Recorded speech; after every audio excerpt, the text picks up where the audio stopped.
ពាក្យថាម៉ែជាពាក្យដែលមានអត្ថន័យសំខាន់ណាស់ជាពាក្យដែលពិរោះសើមជ្រួតជ្រាបចូលក្នុងចិត្តរបស់កូនគ្រប់គ្នាព្រោះម៉ែ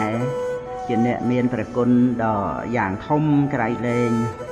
គឺជាអ្នកឲ្យនៅជីវិតឲ្យសេចក្តីស្រឡាញ់ឲ្យទ្រព្យសម្បត្តិ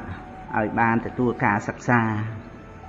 ម៉ែជាអ្នកចិញ្ចឹមបីបាច់ថែរក្សាកូននិងជាអ្នកនៅចិត្តកូនច្រើនជាងអ្នកណាទាំងអស់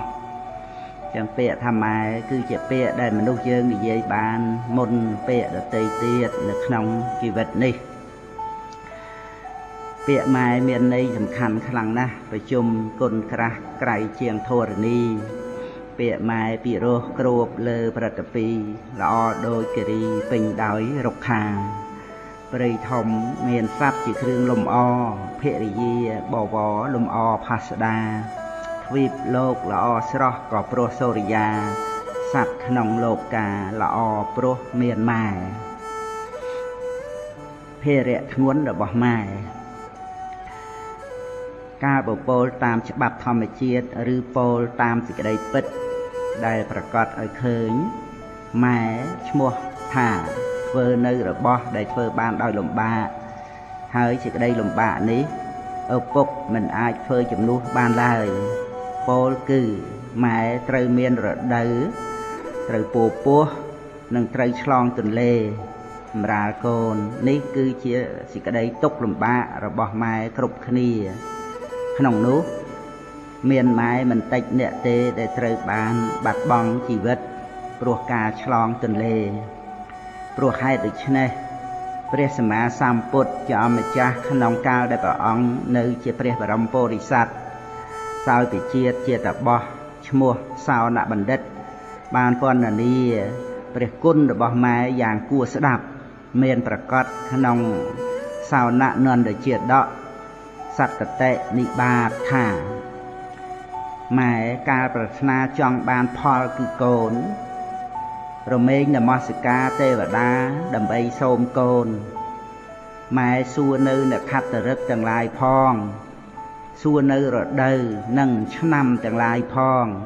ថាតើកូនកើតក្នុងរឹកណាក្នុងរដូវណាក្នុងឆ្នាំណាទើបបាននៅអាយុវែងកាលម៉ែមានរដូវហើយក៏រមែងមានការតាំងគួរឡើងហើយម៉ែក៏មានការចាញ់គួរព្រោះហេតុនោះទើបម៉ែមានឈ្មោះថាតោហលនីស្ត្រីចាញ់គួរម៉ែមានការស្រឡាញ់កូនដែលកើតនៅក្នុងពោះរបស់ខ្លួនព្រោះហេតុនេះទើបម៉ែមានឈ្មោះថា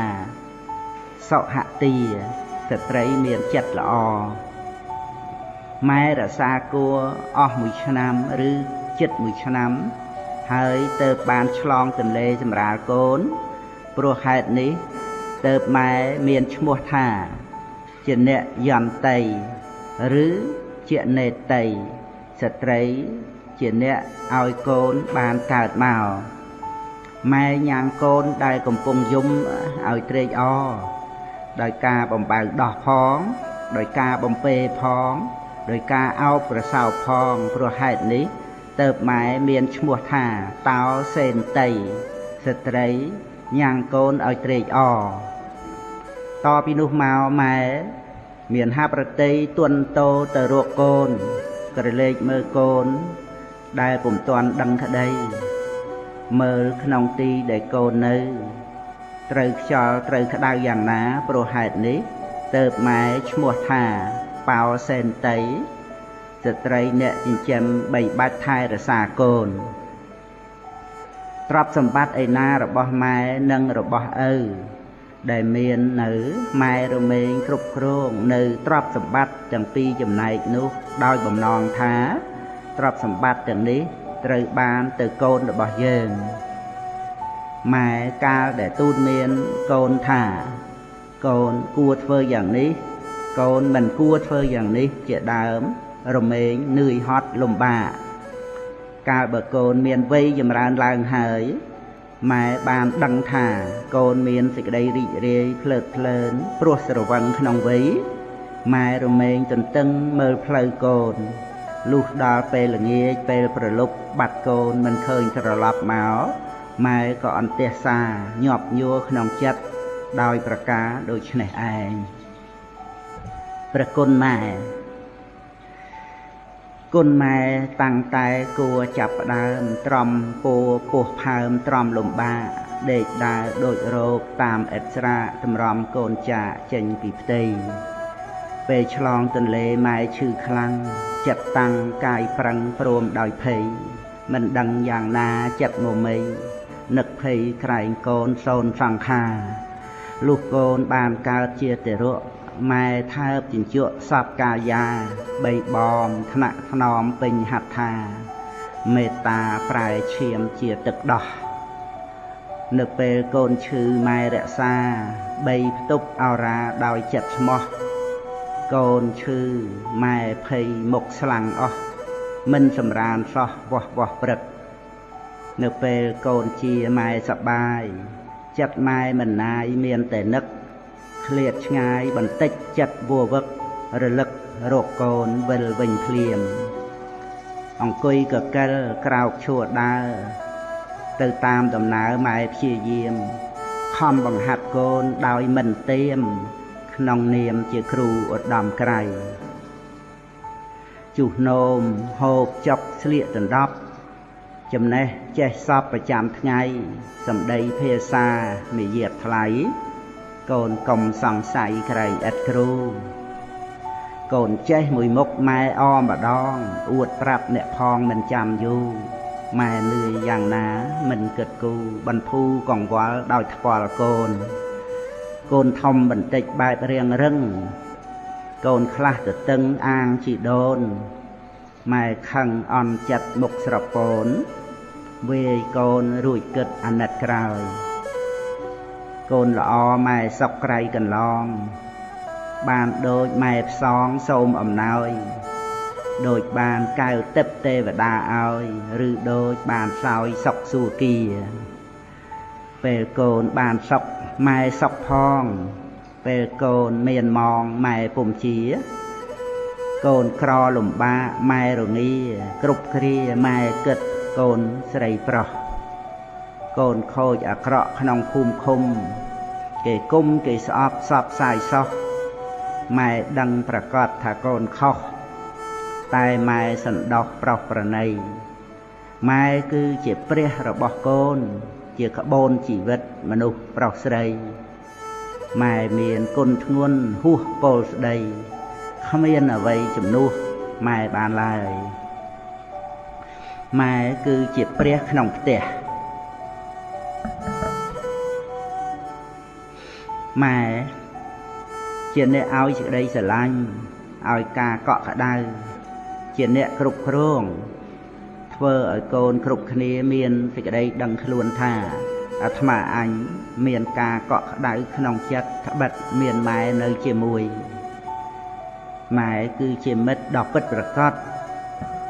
មិនថាក្នុងពេលសុខឬពេលទុក្ខឡើយទោះបីកូនខុសស្គមឆ្គងយ៉ាងណាម៉ែតែងឲ្យអភ័យជានិច្ចម៉ែជាទីប្រឹក្សាដ៏ល្អនិងជាទីទុកចិត្តសម្រាប់កូនព្រោះហេតុដូច្នេះហើយទើបម៉ែបានទៅជាព្រះក្នុងផ្ទះម៉ែជាអាចារ្យម៉ែជាទេវតាស្ថិតនៅក្នុងផ្ទះនិងម៉ែជាព្រំព្រមទាំងជាព្រះកូនក្រាបសំពះឈ្នះអស់សត្រូវពេលឈឺធ្ងន់ច្រើនតែគិតដល់ម៉ែនោះយើងដោយទូទៅនៅពេលខ្លះអាចភ្លេចគិតដល់ម៉ែព្រោះរវល់តែសប្បាយរីករាយទៅដោយកាមគុណឬរវល់នៅក្នុងការងាររបស់ខ្លួនផ្សេងប៉ុន្តែដល់ពេលដែលខ្លួនឯងមានជំងឺធ្ងន់អ្វីមួយកូនគ្រប់គ្នាច្រើនតែគិតរកម៉ែព្រោះធ្លាប់ជំពាក់ចិត្តនឹងម៉ែកាលពីខ្លួននៅតូចក្នុងសម័យដែលខ្លួនជាកូននៅតូចកាលបើឈឺចាប់វ័យម៉ែតែងតែនៅថែរក្សាថ្នាក់ថ្នមជានិច្ចកូនឃើញមុខម៉ែជាប្រចាំម៉ែហួងហែងកូនម៉ែសម្រានមិនពេញភ្នែកម៉ែទ្រាំអត់ងងុយនៅយាមកូនបបោះងអែលកូននៅចាំពេលឲ្យបាយឲ្យទឹក នៅចាំពេលឲ្យថ្នាំនិងនៅចាំជួយកូនគ្រប់យ៉ាងគ្រប់ពេលដែលកូនឈឺលំបាកព្រមទាំងលួងលោមចិត្តកូនដោយសន្យាឲ្យនៅអ្វីៗតាមដែលកូនចង់បានទៀតផងម៉ែជាទីពឹងរបស់កូនពេលដែលកូនមានទុក្ខលំបាកសូម្បីកូនមានរូបរាងអប្បល័ក្ខយ៉ាងណាក្តីម៉ែក៏នៅតែស្រឡាញ់ព្រមដោយក្តីអាណិតជានិច្ចសេចក្តីស្រឡាញ់របស់ម៉ែគឺជាសេចក្តីស្រឡាញ់ដ៏បរិសុទ្ធដូច្នេះហើយទើបដល់ពេលដែលកូនមានជំងឺធ្ងន់ឬក៏ពេលដែលត្រូវសម្រាលកូនឆ្លងទន្លេកូនតែងតែនឹករកម៉ែ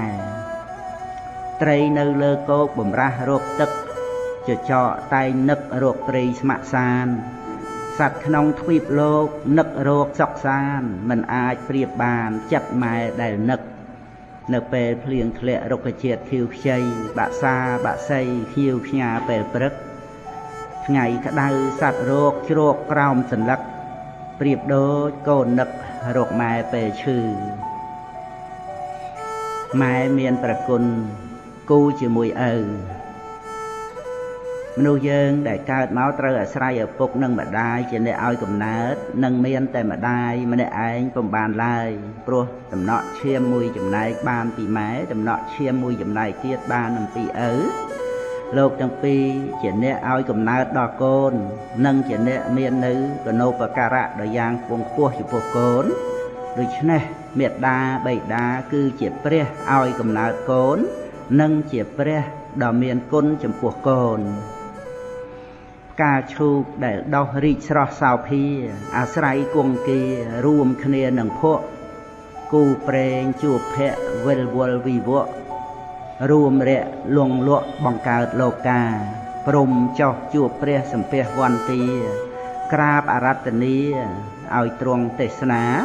ព្រំបានជួបព្រះកើតបុណ្យអស្ចារ្យមេត្តាបិតាជាគូគុណកប់កូនម៉ែត្រូវខំរៀនម៉ែសូមឲ្យកូនតាំងចិត្តរៀនដោយល្អគ្រប់វិជ្ជាទាំងអស់ដែលជាវិជ្ជាមានប្រយោជន៍ម៉ែសូមឲ្យកូនអស់ប្រាក់ក្នុងការដូរយកនៅចំណេះវិជ្ជាប្រាក់នោះឯងបើមិនអស់ទៅដើម្បីការបាននៅចំណេះវិជ្ជាទេក៏ត្រូវអស់ទៅក្នុងផ្លូវដទៃដែរដូចជាការប្រើប្រាស់សម្លៀកបំពាក់ការបរិភោគចំណីអាហារជាដើមតែរបស់នោះមិនមានតម្លៃដូចវិជ្ជាទេថែមទាំងមិនថិតថេរយឺនយូរទៀតផងឯចំណែកវិជ្ជាវិញជារបស់ថិតថេរជាប់តាមខ្លួនកូនរហូតមួយជីវិតប្រើប៉ុណ្ណាក៏មិនចេះអស់រឹតតែជីករឹតតែជួបរឹតតែស្រាវជ្រាវរឹតតែចេះរឹតតែប្រើរឹតតែជំនាញដូច្នេះការចាយវាយប្រាក់ដូរយកនៅចំណេះចេះដឹងទើបបណ្ឌិតពោលសរសើរម៉ែសូមឲ្យកូននឹករលឹកជានិច្ចថាប្រាក់100នោះគឺជាតំណក់ញើសឈាមរបស់ម៉ែឪដែលខំប្រឹងធ្វើការម៉ែសូមឲ្យកូនយល់ដឹងក្នុងការចាយប្រាក់គឺត្រូវចាយឲ្យមានប្រយោជន៍ជាទីបំផុតជាយាមយកឈ្នះចិត្តអាក្រក់របស់ខ្លួនឯងកុំខ្ជិះខ្ជាយចូលខ្ជាឲ្យសោះសូមកូនម៉ែខំប្រឹងរៀនឲ្យបានឡើងថ្នាក់រាល់ឆ្នាំព្រោះការរៀនធ្លាក់ត្រូវត្រួតថ្នាក់នោះគឺជាការខូចពេលវេលាខូចកម្លាំងចិត្តនិងអស់ប្រាក់ថែមផ្ទួនទៅទៀតផងអ្នកប្រាជ្ញបានពោលថានោះល្ងងកាលបើមានពេលក៏រីករាយភ្លើតភ្លើនទៅក្នុងការរកអាហារឆ្ងាញ់ឆ្ងាញ់មកដាក់មាត់ដាក់ពោះចំណែកមនុស្សឆ្លាតកាលបើមានពេលហើយក៏រីករាយក្នុងការរកអាហារមកដាក់ខួរក្បាលនាំឲ្យមានបញ្ញាដូច្នេះកូនម៉ែត្រូវរៀនច្រើនអានច្រើនស្ដាប់ច្រើនហើយសំខាន់បំផុតត្រូវមានមិត្តល្អអភិរណៈដ៏ប្រសើរម៉ែឪដែលមានកូនចេះស្គាល់ប្រមាណខ្លួនចេះដឹងចំពោះឋានៈក្នុងគ្រួសាររបស់ខ្លួនទើបជាអ្នកមានជោគល្អបីដូចជាបានទទួលពរអំពីប្រអិនកូនជាទីស្រឡាញ់របស់ម៉ែកូនពិតជាបានឃើញហើយចំពោះប្រុសស្រីខ្លះតែងខ្លួនឆើតឆាយតាក់តែងកាយដោយសម្លៀកបំពាក់ដែលមានតម្លៃខ្ពស់បំផុត ព្រមដោយអលង្ការប៉ុន្តែមិនចេះរៀបចំខ្លួនឲ្យជាទីស្រឡាញ់ចូលចិត្តឡើយប្រុសស្រីរបៀបនេះមិនអាចប្រៀបបាននឹងអ្នកដែលតែងខ្លួនគ្រាន់តែឲ្យបានសមរម្យប៉ុណ្ណោះប៉ុន្តែរៀបរយត្រឹមត្រូវសភាពរៀបសារច្រើនទៅដោយមេត្តាករុណានោះឡើយកែវភ្នែកស្រទន់កិរិយាសុភាពវាចាពិរោះស្មោះត្រង់ត្រឹមត្រូវនិងចិត្តពេញទៅដោយព្រហ្មវិហារនោះគឺជាស្នេហ៍ទាញស្រូបមនុស្សទាំងឡាយឲ្យស្រឡាញ់ឲ្យគោរពកោតក្រែងបីដូចជាជ្រោះជើងភ្នំដែលជាទីហូរធ្លាក់ចុះមកនៃទឹកដូច្នោះឯងចូលកូនចាំពាក្យម៉ែទុកចុះទោះបីកូនក្រីក្រទ្រព្យសម្បត្តិក៏ដោយតែកូនមិនត្រូវក្រសេចក្តីល្អឡើយអ្វីត្បិតតែកូនមិនមាននៅឋានៈពងពោះក្នុងសង្គមតែសូមឲ្យកូនអណ្ដែតខ្លួនក្នុងពន្លឺរស្មីនៃសតិបញ្ញាក្នុងការរៀនការតម្កល់ខ្លួនឬការអ្វីទៀតក៏ដោយម៉ែសូមតាស់តឿនកូនថាចូលកុំប្រហែសស្វាក៏ចេះប្រយ័ត្នខ្លួនកុំឲ្យធ្លាក់ពីលើចុងឈើដែរមនុស្សយើងទោះបីជំនាញប៉ុណ្ណា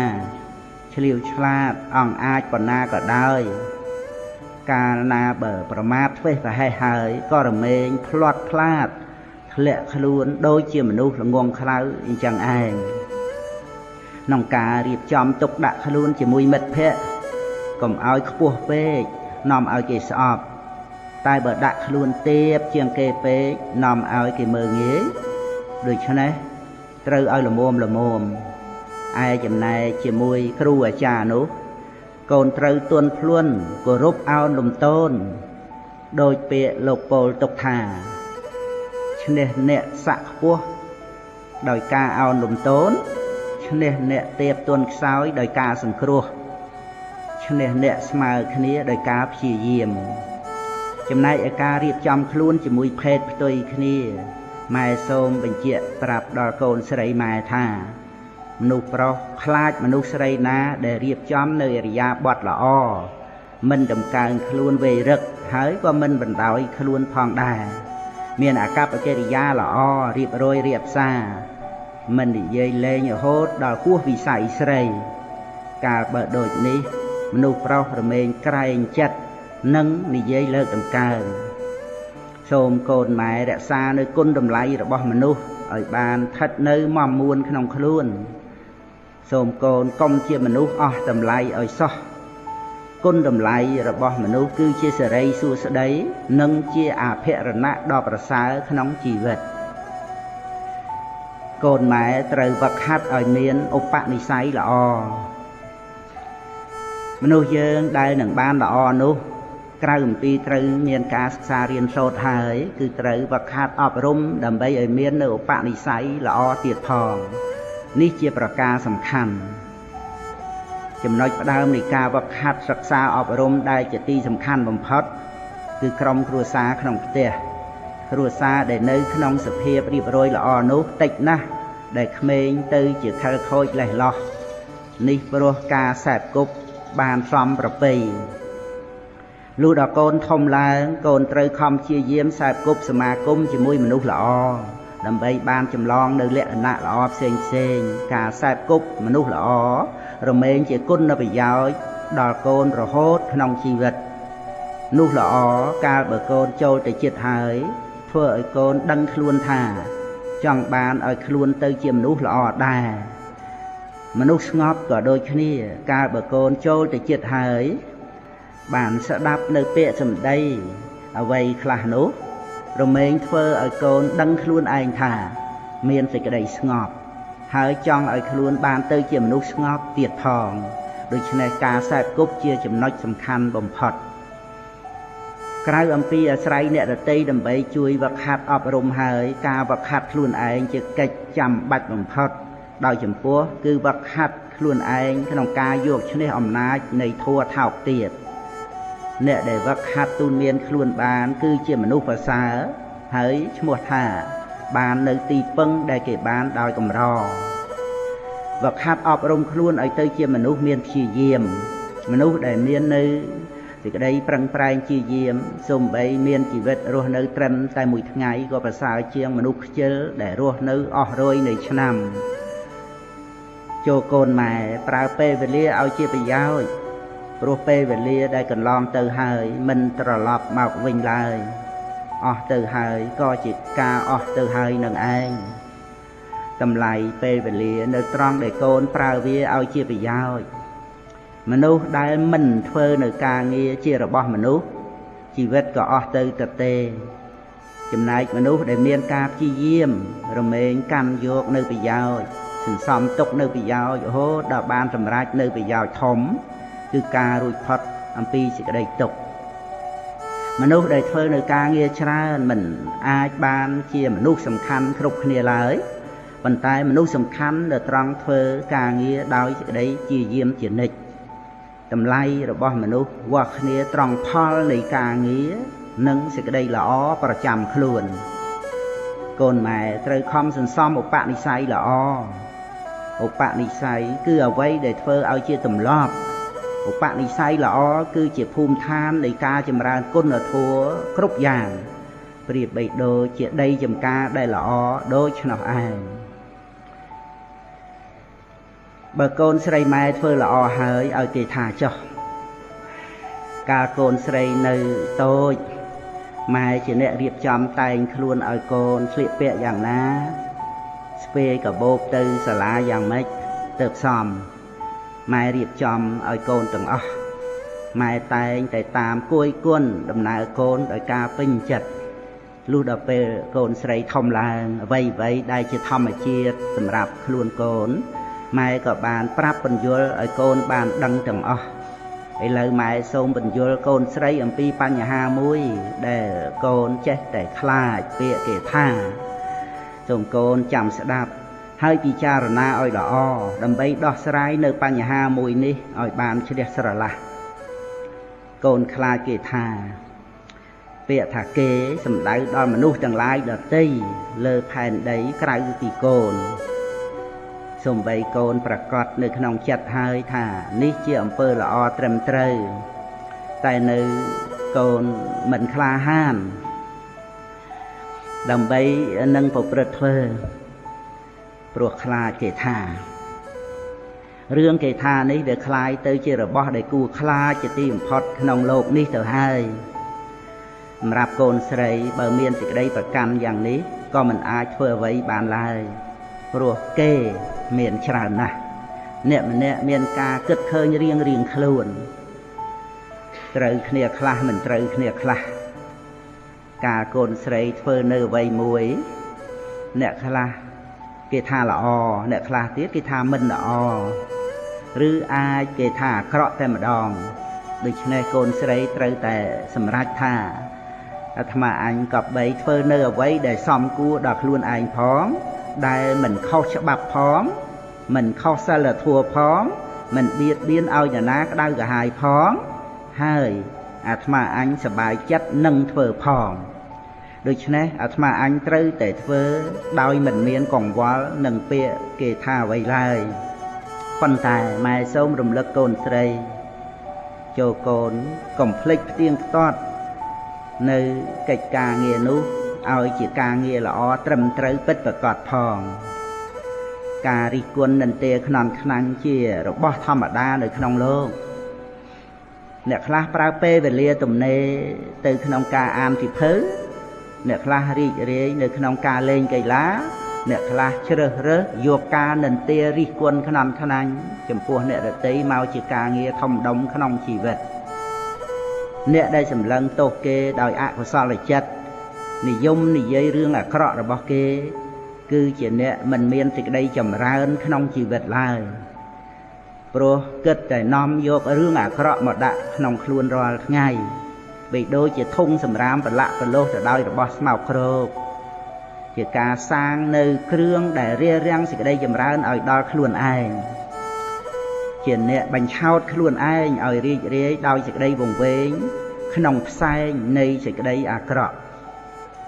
នោះយើងចង់កិច្ចអំពីអ្វីផ្សេងក៏អាចនឹងកិច្ចបានប៉ុន្តែយើងមិនអាចកិច្ចអំពីកម្មពីនិងកិច្ចអំពីខ្លួនឯងបានឡើយ លុះត្រាតែចូលព្រះនិព្វានទើបអាចកិច្ចផុតបានដូច្នេះមនុស្សដែលល្អគេរមែងទទួលយកសភាពពិតរបស់ខ្លួនមិនមែនចេះតែបញ្ឆោតខ្លួនឯងដោយសេចក្តីវង្វេងរឿយទៅនោះឡើយការព្រមទទួលយកនៅសេចក្តីពិតរមែងធ្វើឲ្យភាពលំបាកក្នុងចិត្តបានធូរស្រាលពិតប្រាកដកូនស្រីម៉ែត្រូវរៀនទទួលយកការពិតរបស់ជីវិតកុំចេះតែញាប់ញួរទៅតាមពាក្យគេថាត្រូវរៀនឲ្យយល់ពីហេតុផលរបស់ធម្មជាតិចាប់យកការពិតនៃជីវិតមកសិក្សារហូតបានយល់ច្បាស់ហើយរស់នៅដោយសេចក្តីស្ងប់ចិត្តចូលកូនចាំទុកថាมันមានការរស់នៅជាមួយនឹងអ្វីឲ្យបានសុខស្មើនឹងការរស់នៅជាមួយសេចក្តីស្ងប់ឡើយព្រះច័ន្ទនឹងថ្ងៃឥតមានដឹងអ្វីតែត្រូវប្រុសស្រីនិន្ទាសរសើរពពករស័ព្ទដូចមានឆ្លាបហើភ្លៀងខ្យល់ដេកដើរគេថាទាំងអស់បួសជាប្រសង់នៅគេរិះគន់ធ្វើចោលលួចប្លន់គេតន់ដាក់ខ្នោះត្រាស់ជាប្រពុតនៅគេមិនស្មោះធัวល្អឥតខ្ចោះគង់មានគេស្អប់សរសើរនិន្ទាមានពីបុរាណកាន់យកមិនបានតាមពាក្យតោះកប់បើកូនតាមប្រាជ្ញកូននឹងមានផប់ត្រូវមួយខុស10កុំយកខាងច្រើនកូនស្រីម៉ែត្រូវធ្វើថ្ងៃនេះឲ្យល្អបំផុតកូនស្រីម៉ែនឹកគិតដល់រឿងអនាគតរឿងរៀបការមានគ្រួសាររឿងឋានៈក្នុងការរស់នៅរឿងទាំងអស់នេះសុទ្ធតែជារឿងដែលនៅឆ្ងាយកូនស្រីគួរបញ្ឈប់ការគិតខ្វល់ខ្វាយក្នុងរឿងនេះព្រោះគិតទៅគឺឥតប្រយោជន៍ដែរកូនស្រីម៉ែគិតតែខំរៀនសិនទៅដោយតែម៉ែធ្លាប់បានប្រាប់ដល់កូនហើយថាធ្វើថ្ងៃនេះឲ្យល្អជាទីបំផុតទៅអនាគតវានឹងរៀបចំដោយខ្លួនឯងថ្ងៃនេះម៉ែនឹងអធិប្បាយនៅសេចក្តីនេះចូលកូនយកចិត្តទុកដាក់ស្ដាប់ឲ្យល្អចុះសេចក្តីសម្រេចនៃការសាងឋានៈក្នុងអនាគតនោះវាស្ថិតនៅត្រង់ការសាងថ្ងៃនេះឯងក្នុងមួយថ្ងៃកូនត្រូវសាងឲ្យល្អតាមកម្លាំងដែលកូនអាចឬតាមសមត្ថភាពដែលកូនមានមនុស្សដែលរមែងផ្សេងគ្នាមកអំពីកំណើតគឺម្នាក់រៀងខ្លួនហើយមានអង្គប្រកបច្រើនយ៉ាងទៀតដែលធ្វើឲ្យឋានៈនៃការរស់នៅរបស់មនុស្សផ្សេងអំពីគ្នាកាន់តែច្រើនឡើងដែលសំខាន់គឺអង្គប្រកបផ្ទាល់ខ្លួនឯងនិងអង្គប្រកបផ្នែកខាងសង្គមអង្គប្រកបផ្ទាល់ខ្លួនឯងបានដល់ឱកាសស្ថានទីអ្នកណែនាំការប្រព្រឹត្តផ្ទាល់ខ្លួននិងបន់បាបដែលខ្លួនបានធ្វើមកមិនស្មើគ្នាជាដើមអង្គប្រកបផ្នែកខាងសង្គមបានដល់សភាពនៃសង្គមដែលខ្លួនត្រូវបានទទួលការគ្រប់គ្រងការជួយសង្គ្រោះអំពីសង្គមនិងដំណើរប្រព្រឹត្តទៅនៃការប្រកបអាជីពក្នុងសង្គមជាដើមយ៉ាងណាក៏ដោយមនុស្សយើងមានចំនួនច្រើនណាស់ដែលសម្លឹងសម្ដៅទៅរកតែភាពមាំទាំនៃទ្រព្យសម្បត្តិឬក៏តំណែងនៃការងារគង់ខ្ពស់ប៉ុណ្ណោះថាជាសេចក្តីសម្រេចនៃជីវិតពោលគឺយកនៅរបស់ទាំងនេះមកជាគ្រឿងវាស់វែងមនុស្សក្នុងโลกយើងនេះវិលវល់នៅតែក្នុងការស្វែងរកប្រាក់កិត្តិយសនិងមុខតំណែងប៉ុណ្ណោះឯងព្រោះសង្គមបានសន្មត់ឲ្យថាជាមុខមាត់និងជារបស់ដែលសង្គមលើកតម្កើងឲ្យតម្លៃប៉ុន្តែយ៉ាងដូចម្ដេចដែរក្នុងโลกយើងឬក៏ក្នុងបុគ្គលម្នាក់នោះមាននៅសេចក្តីសុខស្ងប់ដែរឬទេការនិយមឲ្យតម្លៃទៅលើអ្វីក្នុងโลกយើងទាំងមូលនេះខុសឬត្រូវយ៉ាងណាតាមតែកូនពិចារណាមើលចុះអវិជ្ជាគឺសេចក្តីងងឹតរបស់ចិត្តធ្វើមិនឲ្យមនុស្សយើងមើលឃើញនៅគុណតម្លៃពិតប្រាកដរបស់ជីវិតឡើយវាធ្វើឲ្យយើងស្រវាចាប់យកនៅរបស់ដែលនាំមកនៅភាពកវល់កវាយរហូតរឿយជាការដើរបញ្ច្រាស់អំពីសេចក្តីសុខស្ងប់ប្រៀបដូចជាអ្នកដើរបែរខ្នងឲ្យពន្លឺភ្លឺស្វាងហើយឈរមុខទៅរកភាពងងឹតដូច្នោះឯង ឬក៏ដូចអ្នករែកដុំថ្មធំដើរទៅក្នុងផ្លូវនៃជីវិតមាត់ចេះតែស្រែកថាធ្ងន់ធ្ងន់មានអ្នកបំណងល្អស្រែកប្រាប់ទៅថាដាក់ដុំថ្មចុះហើយដើរទៅអ្នករែកដុំថ្មនោះបែរជាមើលអ្នកដែលដាស់តឿនបន្តិចរៀងបែបសង្ស័យរួចហើយក៏រែកនៅដុំថ្មដ៏ធំនោះដើរបន្តទៅទៀតព្រមដោយការពោលថាធ្ងន់ធ្ងន់សេចក្តីសម្រេចនៅក្នុងជីវិតរបស់មនុស្សនោះមានច្រើនផ្នែកមិនចាំបាច់ត្រូវតែដូចគ្នានោះទេដូច្នេះកូនស្រីម៉ែមិនចាំបាច់ត្រូវមានសេចក្តីសម្រេចក្នុងជីវិតទៅតាមតែផ្លូវមួយដូចជាអ្នកដទៃនោះឡើយពោលគឺមិនគួរស្វែងរកនៅសេចក្តីសម្រេចខាងផ្នែកវត្ថុតែម្យ៉ាងនោះទេផ្លូវដែលត្រូវគួរស្វែងរកសេចក្តីសម្រេចខាងផ្នែកផ្លូវចិត្តឲ្យច្រើនជាងខាងផ្នែកវត្ថុម៉ែមិនមែនចង់ពោលបដិសេធនៅទ្រព្យសម្បត្តិកិត្តិយសនិងមុខតំណែងនោះទេតែម៉ែចង់ដាស់តឿនកូនកុំឲ្យកូនស្រីចង់ស្រវាយកតែផ្នែកម្យ៉ាងនឹងនោះត្រូវឲ្យឃើញសេចក្តីសំខាន់ផ្នែកខាងផ្លូវចិត្តផងគឺចិត្តស្អាតនិងសេចក្តីសុខស្ងប់សេចក្តីសម្រេចខាងផ្នែកវត្ថុជារបស់ក្តៅលាយឡំដោយទុក្ខនិងកង្វល់ផ្សេងចំណែកសេចក្តីសម្រេចខាងផ្លូវចិត្តជារបស់ស្ងប់ត្រជាក់ពិតណាស់យើងត្រូវមានការងារធ្វើទៅតាមមុខនេតិដើម្បីបាននៅវត្ថុសម្រាប់ចិញ្ចឹមរាងកាយព្រមទាំងការងារបម្រើប្រទេសជាតិហើយនេះក៏ជាកិត្តិយសផងដែរប៉ុន្តែយើងមិនត្រូវភ្លេចស្វែងរកនិងសន្សំនៅគ្រឿងសម្រាប់ចិញ្ចឹមដួងចិត្តរបស់យើងផងឡើយពោលគឺគុណធម៌ដែលជាសេចក្តីល្អផ្សេង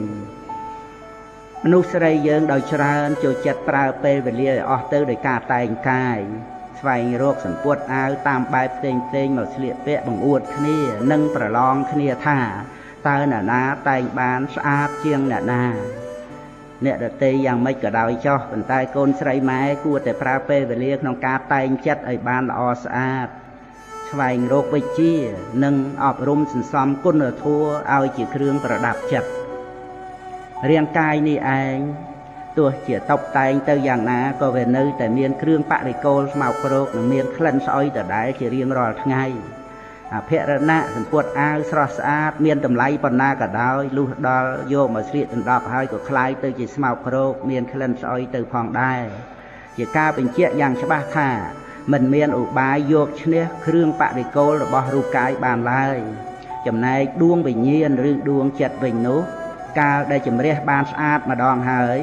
ក៏ជាការបានសម្រេចនៅភារកិច្ចដោយពិតរឹងរិតតែស្អាតឡើងរឹងរិតតែភ្លឺស្វាងរឹងរិតតែភ្លឺស្វាងក៏រឹងរិតតែបានស្ងប់បាននៅសេចក្តីស្ងប់ប៉ុណ្ណាក៏ជាការបានជួបនៅភាពជាសុខនិងគុណតម្លៃរបស់ជីវិតតាមសេចក្តីពិតប៉ុណ្ណោះដែរក្នុងផ្លូវលោកបានអប់រំមនុស្សតែអំពីសិល្បៈនៃការស្វែងរកប្រកួតប្រជែងគ្នាថាតើនរណារកបានច្រើនជាងនរណាមិនបានអប់រំឲ្យរំលត់នៅសេចក្តីប្រាថ្នាក្នុងរបស់ដែលមិនចាំបាច់នោះខ្លះឡើយកាលបើដូច្នេះហើយតើប៉ុណ្ណាទៅជាការគ្រប់គ្រាន់តើពេលណាទៅបានរួចផុតអំពីភាពអន្ទះសារប្រាថ្នាចង់បានដែលវាមិនមានព្រំដែនកំណត់នោះតាមការពិតរបស់ដែលចាំបាច់ដល់ជីវិតពិតនោះមិនមែនច្រើនប្រមាណឡើយប៉ុន្តែការប្រកួតប្រជែងគ្នាក្នុងពួកមនុស្សយើងវាជារឿងមួយដោយឡែកប្រៀបបីដូចជាយកប្រេងមកចាក់ស្រោចលើអណ្ដាតភ្លើងអញ្ចឹងឯងភ្លើងនៃសេចក្តីប្រាថ្នាកាលបើត្រូវបន្ថែមគ្រឿងសម្រាប់ឲ្យឆេះហើយក៏រមែងឆេះសន្ធោសន្ធៅរហូតដល់ថ្នាក់លែងពន្លត់កើត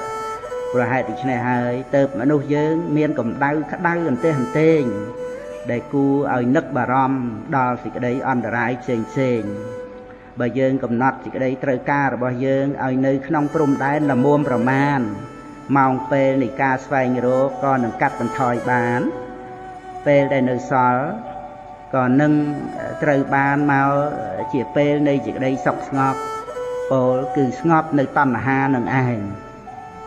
នោះយើងដែលស្វែងរកទ្រព្យសម្បត្តិទុកសន្ធឹកសន្ធាប់លើសលប់អំពីការចាំបាច់នោះតើយកធ្វើអ្វីបានខ្លះជីវិតរបស់យើងខ្លីណាស់ một ngày ở tới chỉ rưỡi rồi nơi mình banประมาณ phong có cha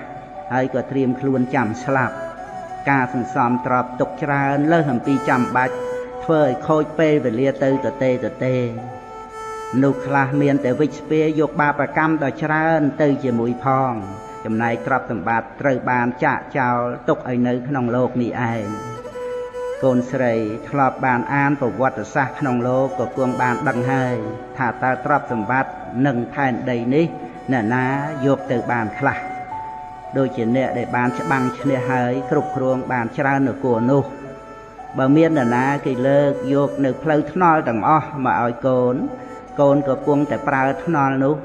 บานเหมือนชราเชียงได้โกนปลาสับไงนี่เลยปัญแต่